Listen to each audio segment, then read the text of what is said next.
Further on the NDIS foundational supports, can you or perhaps one of the premiers give us a concrete idea about what it is we're actually talking about with those supports? Are they going to be the same in every state?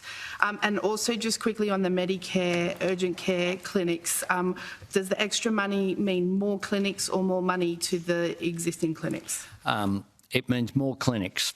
We will have the 58 that we promised urgent care clinics open by the end of this year, as we promised to do so. And they are making an enormous difference. Every person who goes into an urgent care clinic is one less person in the emergency department of a hospital.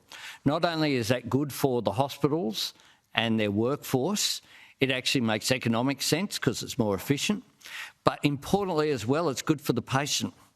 So when little Johnny or Mary falls off their bike, instead of waiting for hours at an ED, because quite rightly, for life-threatening cases, jump ahead, they get the care they need when they need it, and all they need is their Medicare card.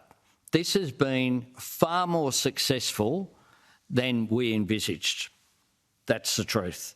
It has made an enormous difference already, and we're very proud, and that's why we want to look at extending it into some areas that haven't currently got access to it. And on the end, what actually are they? Will they be the same? Put simply, that a range of people have disabilities.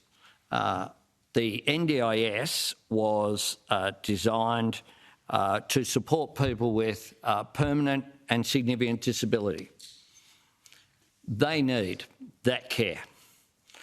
They need that care desperately. But there are a range of other people who still, currently not everyone with a disability or an issue that requires support is in the NDIS now. But we need to make sure that the legislation that we introduce, that we'll have discussions with states and territories is so that the system remains sustainable.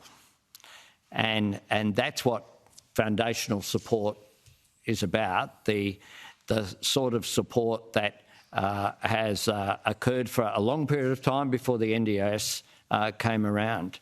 The NDIS at the moment, with its projections of where it was headed, was simply not sustainable. That's something that's recognised by the sector.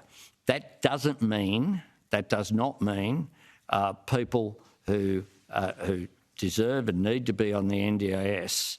It doesn't mean any cuts. We're talking about an 8% growth target as well. That's substantial for any area of social policy delivery.